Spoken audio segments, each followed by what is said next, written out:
Bonjour à toutes et à tous, on se retrouve aujourd'hui pour un QCM sur jemath.fr. C'est un site que j'utilise beaucoup avec mes élèves pour vérifier un petit peu les prérequis d'une notion et voir du coup ce qui est acquis et ce qui ne l'est pas et savoir un petit peu mieux vers quel exercice je peux me diriger pour les aider au mieux à réussir pour un devoir futur.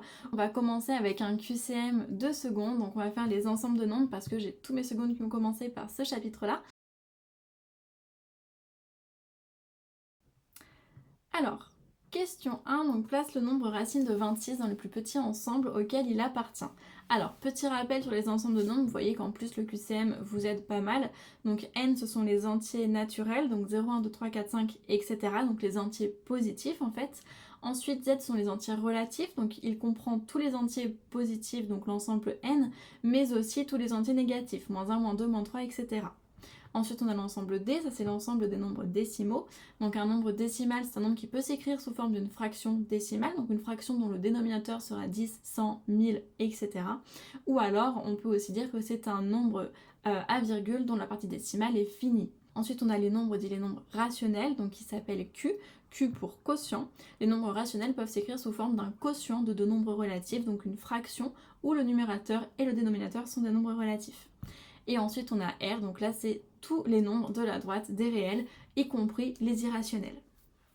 Donc la racine de 26, 26 n'est pas un carré parfait, donc on ne peut pas simplifier la racine de 26. On va considérer que c'est un irrationnel et donc on va se placer dans R.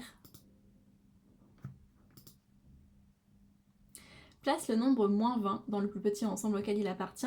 Moins 20, c'est un entier qui est négatif, donc déjà il n'est pas dans n vu qu'il est négatif, en revanche il sera bien dans z, c'est un entier relatif. Place le nombre racine de 0 dans le plus petit ensemble auquel il appartient. Racine de 0, c'est tout simplement 0, et 0 c'est quoi? C'est un entier naturel, les entiers naturels commencent à 0. 5 tiers, donc 5 tiers n'est pas simplifiable, 5 et 13 n'ont pas de diviseur commun. De plus, on ne peut pas multiplier 13 de manière à retomber sur une puissance de 10, donc on ne peut pas transformer cette fraction sous forme de fraction décimale. Donc du coup, 5 tiers n'est pas un nombre décimal, mais en revanche, c'est bien un nombre rationnel parce qu'on a bien donc le quotient de deux nombres entiers, donc du coup on sera dans Q. Ensuite, place le nombre 8 quarts. Donc 8 quarts, c'est 8 divisé par 4, autrement dit 2 et 2, donc c'est un entier naturel, donc on est dans n. Le nombre moins 3,97. Donc là, nous ne sommes pas dans n parce qu'on n'est pas un entier. De plus, on n'est pas non plus positif, donc on n'est vraiment doublement pas dans n. On n'est pas dans z parce qu'on n'est pas un entier. Et donc par contre pour D ça fonctionne parce qu'on est bien un nombre à virgule qui a une partie décimale finie, donc ça fonctionne. Ce nombre là on peut l'écrire aussi moins 397 centièmes, ce qui est bien une fraction décimale. Donc on est bien dans D. Bien sûr si on est dans D on est aussi dans Q et dans R. Place le nombre moins 8 17e dans le petit ensemble auquel il appartient. Donc là 8 et 17 n'ont pas de diviseur en commun et on ne peut pas multiplier 17 de manière à retomber sur une puissance de 10. Donc nous serons dans Q.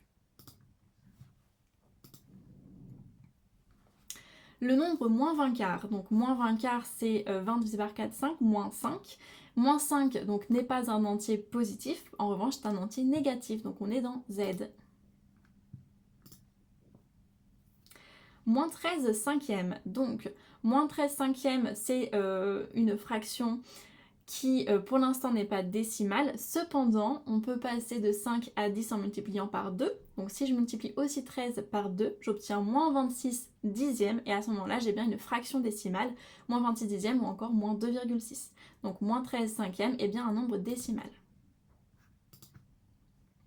Et enfin 77, donc 77 c'est un entier qui est positif, donc là nous serons dans n. Et voilà pour ce petit QCM. Si tu as des questions sur les ensembles de nombres, n'hésite pas à les mettre en commentaire. Si tu veux faire un QCM sur une notion spécifique, n'hésite pas non plus à le mettre en commentaire. Et je te dis à bientôt pour un prochain QCM.